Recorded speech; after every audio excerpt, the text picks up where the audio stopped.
더 로빈TV의 로빈입니다. 반갑습니다. 오늘은 우리 청소년기 아이들 그리고 청소년기 아이들의 부모님에 대해서 이야기를 해볼까 합니다. 요즘 초등학교에서는 수학여행을 가더라도 숙박을 하지 않고 당일치기로 며칠 갔다 온다는 이야기를 들었어요. 너무 깜짝 놀랐습니다. 그리고 선생님들에게 아이들이 편지 쓰는 것이 금지된 학교가 있다는 뉴스도 봤어요. 편지 쓴 아이들만 선생님이 편애할 수 있다는 학부모들의 항의 때문에 그런 일이 생겼다고 하더라고요. 전 너무 속상했어요. 아이들이 손발이 꽁꽁 묶여서 살아가는 느낌이 들었습니다. 아이가 조금이라도 상처받을까봐, 아이가 조금이라도 잘못될까봐 부모들은 아이들의 많은 것들을 차단하고 있습니다. 청소년기는 내가 이 사회에서 어른과 똑같은 지위와 존중을 얻고 싶은 그러한 욕구가 매우 강렬한 시기입니다. 지위와 존중이 너무너무 중요한 시기죠. 이때 아이들은 뭐 돈을 벌 수 있는 것도 아니고 직장을 가질 수도 있는 것도 아니죠. 아무것도 지금 해놓은 게 없어요. 근데 그러면 어른들이 바라는 건 있죠. 이 아이들에게 공부를 잘한다는 것. 그리고 모든 아이들이 1등을 할 수 있나요? 그건 아니죠. 부모들이 얘들이 상처받을까봐 뭔가 잘못될까봐 아무것도 못하게 다 막아버린다면 이 아이들은 부정적인 방법으로 그 지위와 존중의 욕구를 채우려고 해요. 그래서 많이 대두되는 것 중에 한 개가 바로 픽시 자전거죠. 픽시 자전거 들어보셨나요? 바퀴가 매우 얇고 브레이크가 없어요. 그래서 작은 충격에도 쉽게 사고가 나고 매우 위험하죠. 픽시라는 자전거가 위험하다는 것을 청소년 아이들이 모를까요? 아니요. 누구보다 더 잘 알고 있습니다. 하지만 그 위험한 걸 어른들이 하지 말라고 하는 것을 내가 탈 때 그때 또래 집단에서 얻는 그 지위와 존중 때문에 그 친구들은 계속 위험해도 픽시 자전거를 타는 거예요. 부모들이 아무리 협박해도 그리고 경찰이 아무리 단속해도 아이들이 어떻게든 픽시 자전거를 타죠. 오히려 부모님들이 반대하고 그리고 경찰이 단속하는데도 그 픽시 자전거를 타는 그 모습이 오히려 그 또래 집단에서는 더 큰 존중과 지위를 얻을 수 있는 방법이 되는 겁니다. 아까 얘기 드렸죠. 요즘 아이들은 할 수 있는 게 아무것도 없고 손발이 꽁꽁 묶였다고.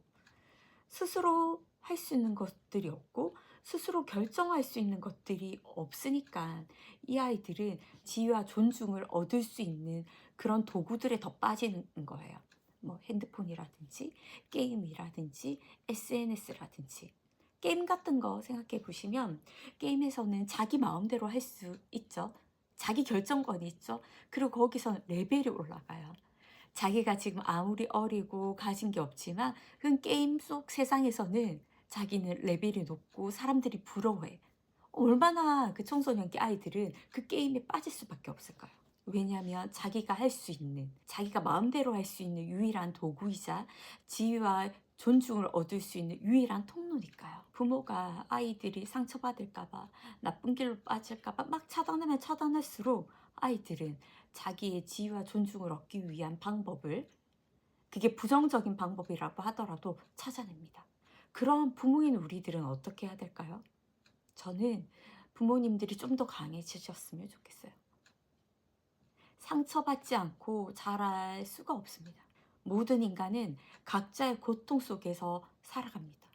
각자의 고통과 무게 속에서 살아가야 합니다. 그래야 성장해요. 회복 탄력성이라는 단어 들어보셨을 거예요. 성공하는 사람들은 이 회복 탄력성이 높다고 하죠.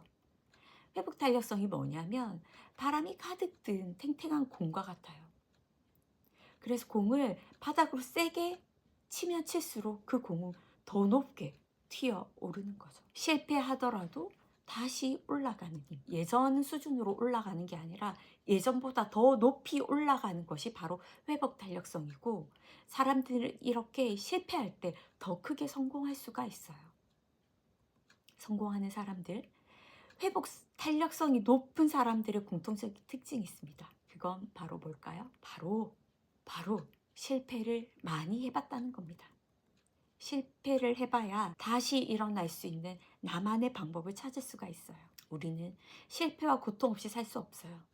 실패 없이 사는 사람들이 있다면 그 사람은 아무것도 하지 않는 사람입니다. 아무것도 하지 않을 때 그 사람은 실패할 수가 없겠죠. 지금 우리 아이들의 모습을 보면 실패할 수 없는 삶을 살고 있어요. 스스로 선택하고 스스로 하는 것이 아무도 없기 때문이죠. 부모들이 우리 아이들이 1도 상처받지 않게 1도 실패하지 않게 짜놓은 삶에서 아이들은 스스로 결정할 수 있는 것이 아무것도 없이 실패할 수 있는 기회가 한 개도 없이 삶을 살아가고 있어요. 모든 부모들은 우리 아이들이 성공하길 바랄 거예요. 그럼 우리들은 뭘 해야 할까요? 아이들에게 실패할 수 있는 기회를 줘야 합니다. 스스로 뭔가 할 수 있는 기회를 줘야 합니다. 초등학교, 중학교, 고등학교 성적이 그 아이의 삶을 다 결정짓지 않아요.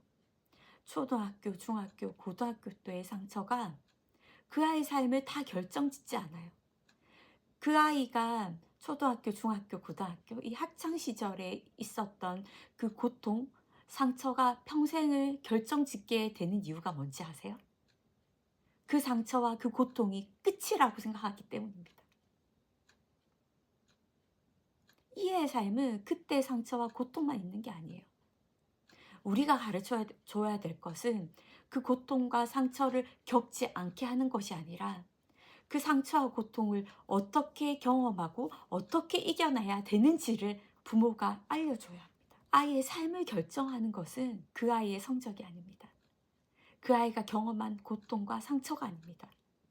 실패해도 노력하고자 하는 마음, 원하는 것을 끝까지 하고자 하는 마음, 실패하더라도 자신을 잘 추리고 자신을 아껴주고 다시 앞으로 나아갈 수 있다는 그 마음입니다. 그래야 성공하죠. 그래야 우리 아이들이 행복하죠. 그럼 우리는 아이들에게 지금부터 연습할 수 있는 기회를 줘요. 삶의 태도가 결정되는 10대입니다. 실패해보고 그 실패에도 다시 일어나는 경험.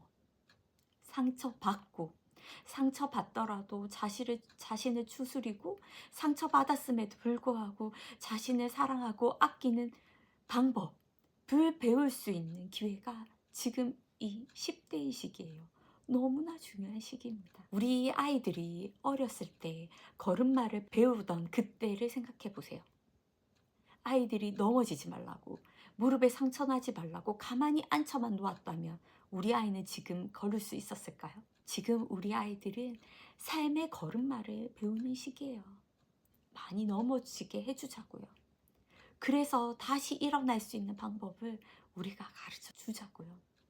아이들이 넘어졌을 때 괜찮아 괜찮아 하고 다시 연습할 수 있게 우리가 도와줬듯이 지금의 아이들에게도 부모들이 아이들이 삶에서 넘어졌을 때 괜찮아 다시 일어나 보자 라고 방법을 알려줘야 하는 시기입니다. 진짜 사랑은 실패의 아픔을 느끼지 않도록 엄마가 대신해 주는 게 아닙니다. 실패해도 상처받더라도 다시 일어날 수 있도록 끝없는 지지와 응원을 해주는 것이 진짜 사랑입니다.